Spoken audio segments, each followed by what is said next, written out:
illegal foreigners ngisashekini bafethu. Before ngingena kini South Africans sanibonani ubusa bukho important, igama likho important kodwa inkulumo important. Ngithi makwerekwere iphathu yenu bafethu, kune difference yalama foreigner lawo wabelungu nalawa wabantu abamnyama. Ni understand why silwisa lawa wabantu abamnyama, because la bantu abamnyama lethu ukungcola ekhantrini awazanga ngesihle. Ama-foreigner lawa wabelungu, they coming through airports, they get here, they buy houses legally, they don't hijack them, bazithenga legally, they get indoctrinated into the system, babhadala tax, they get good jobs, you know, baba ama-contributing partners kwi-economy. Uyangi-understand? I-December mayifika angeke ubathole baphethe imibhede ney'tulo zamaplastiki nama-wardrobe OR Tambo Relanseri bathi baya eGermany or e-England. Angeke ubathole bayenza kanjalo. Nina ni-rape i-economy yethu. Nina nithatha izinto ezethu ezala ekhantrini nizisa ngale kuma-country wenu, niyochoma ngawo laphayana, nikhipha izinto kwi-economy, anibhadali i-tax, anibhadali next, nibhenka phansi kombhede, anibhadali ma-UIF, anibhadali next, nibhenka phansi kwemibhede, niy'tokfelanyana zenu zamakwerekwere nikungukuthi niphila ngazo, and then imali yakhona mayingena niyayithatha nithumele ekhaya ngabompesa nabo what. Abelungu imali yakhona bayenza la, idliwa la. Yebo, they will go to Europe for a holiday, bayoshaya irawundi, but bayobona ifamily babuye. Bababuya baphila la futhi. Nina niphila la maniqeda nithatha izinto nizisa le. So in a way niyasithefta, niyasirofa, nisibamba inkunzi kahle kahle. Uyangi-understand? Ngoba nifika ngendlondlo niyathatha, maniqeda nikhipha nisa le, maniqeda nibuya niyasidelela nisibiza useless. Makwerekwere nizonya.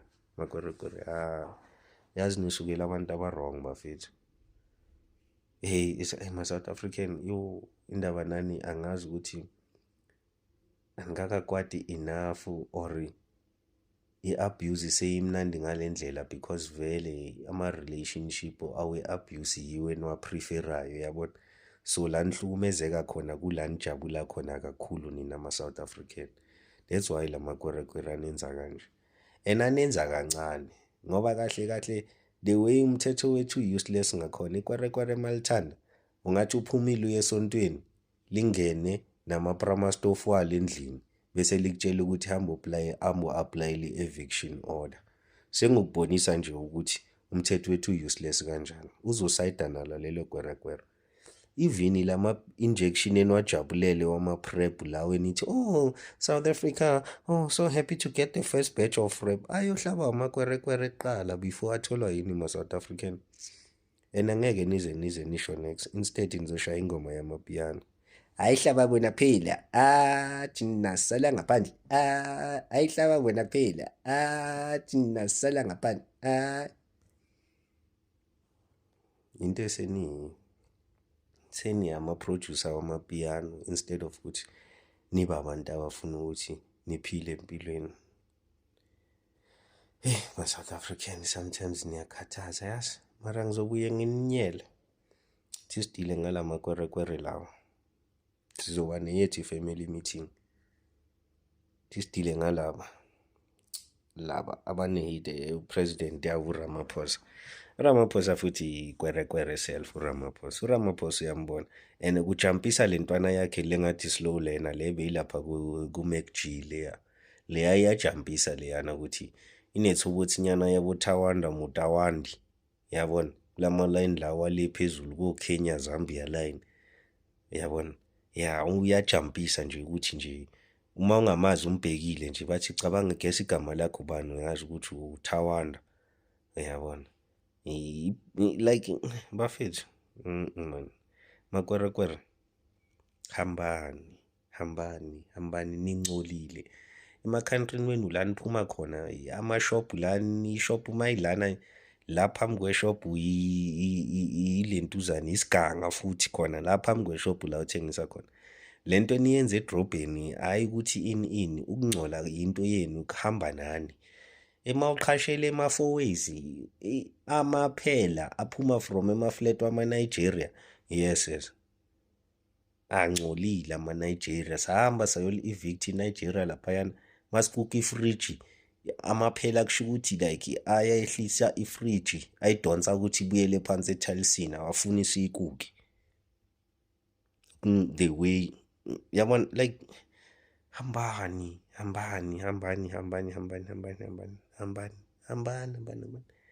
sikhathele sifuna ukulungisa i-country. After kuceda ukuhamba nina siyosebenza ngoRamaphosa, liyaphuma lela kwerekwere laphayana bathi laseshawela, singazi ukuthi ukhule eshawela, ukhulele eshawela.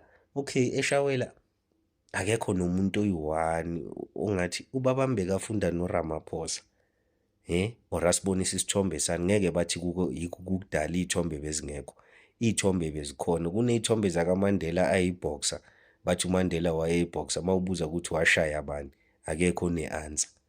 Akashayanga muntu but he was a boxer. Khona nesithombe sakhe nje esi-one nje la frize khona athe abeke incindi eceleni kobuso bathi uMandela. Then uzibuza ukuthi welele umXhosa ongakwazi ukukhuluma isiXhosa. Bayibona le mistake yabo bathini, bathi siyayilungisa ngoCyril Ramaphosa sizomfundisa isiVenda. Mara nesiVenda sakhona mawuthi yasiza ukhuluma isiTsonga more than isiVenda.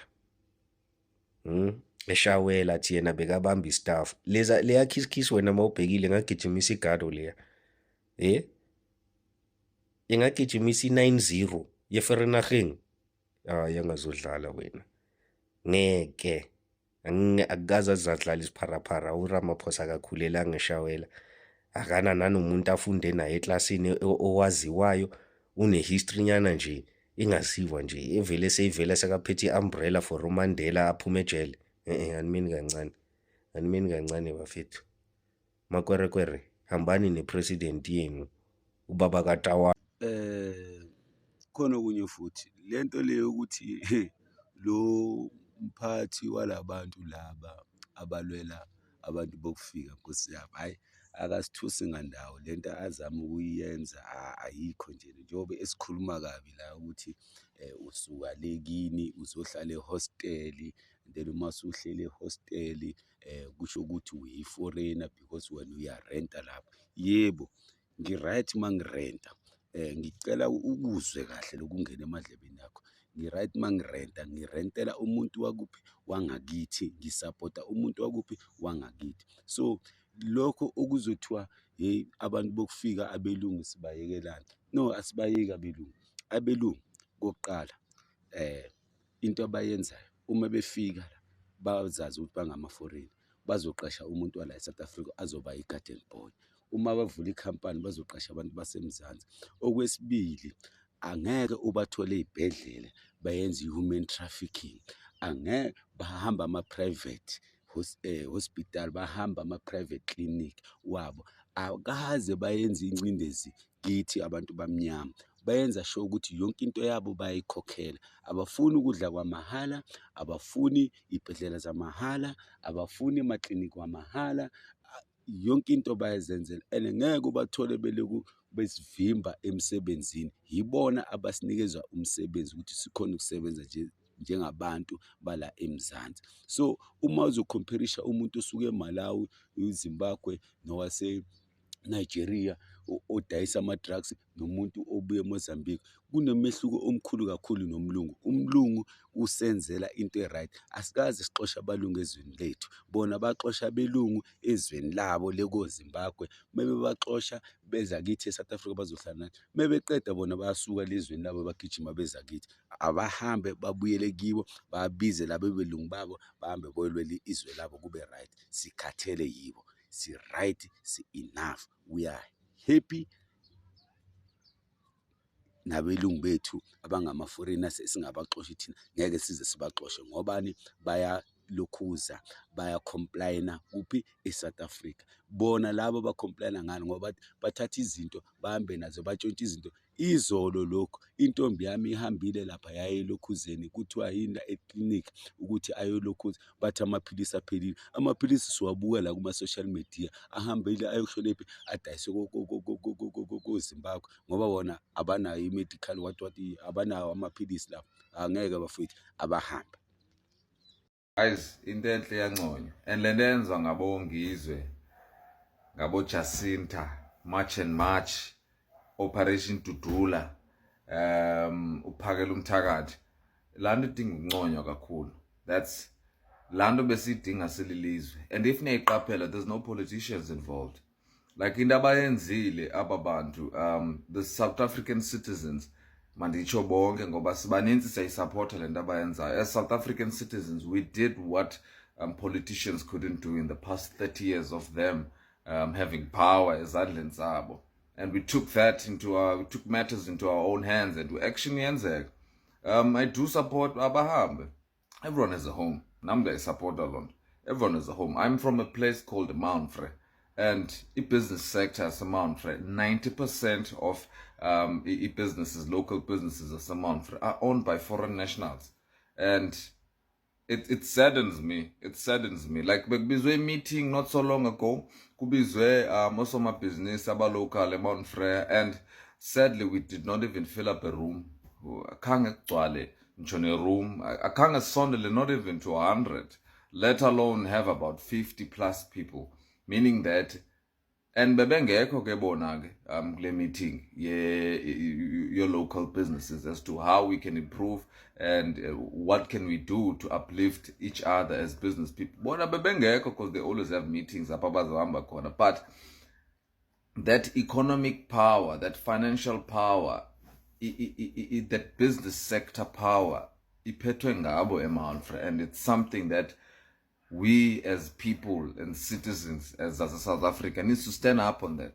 We need to find a way on how we people get motivated ngalendenzeka, and it's Zulu people again. Zulu people I shame.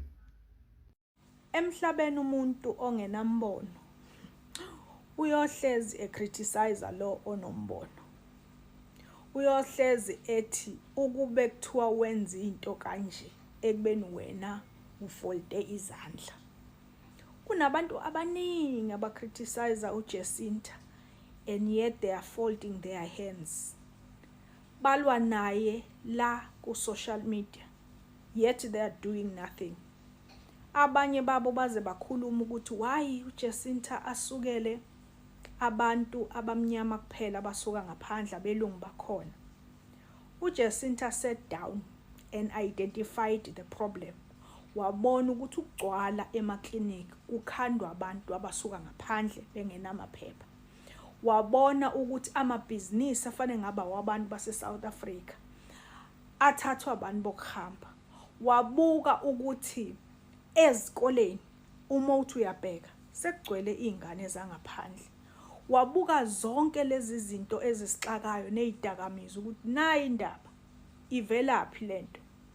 So uma umuntu wena usuzoqhamuka uthi yini angasukeli abantu abamhlophe. Lokho ngoba wena usuku-identifyile, usukubonile ukuthi kunabantu abamhlophe abalapha, awukusukumele nawe.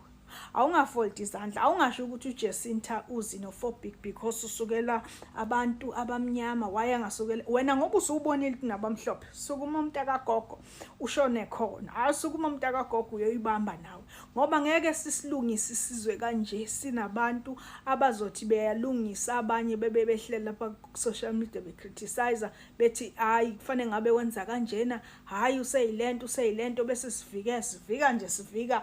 Angeke yakheka izwe kanje. Siyabonga Jacinta, umsebenzi wakho omuhle ntombo. Usimele ntombo.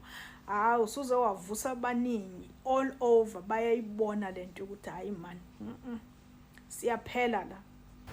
Hello Mzansi, welcome to Mgosi waseMzansi. Bantu base-South Africa bathi awahambe ama-foreigners e-South Africa, bathi bayabonga ku-March and March, kuJacinta, Operation Dudula, Phakela Umthakathi, Ngizwe Mchunu and everyone lo make sure ukuthi ma-foreigners ayanyamalala la South Africa, ayahamba lolwa nokuthi ma-foreigners they must go back to their countries. Bantu bathi ngeke size sincetheze usende ngazuthi le ma-foreigners siyayithanza iyasichaza baze babude ukuthi hawa ingaqoshi belungu abathi abamoshi la South Africa, kumosha abantu labamnyama ama-African, ma-Nigeria, ama-Zimbabwe, bantu basemalawi bonke boGhana, ngibo labamosha kula South Africa. Ama-foreigners lamosha kuthiwa nje labantu labamnyama belungu aniphume nje enzabeni belungu nihambe, because people are saying also they are tired and they will not stop saying ukuthi every foreigner akahambe.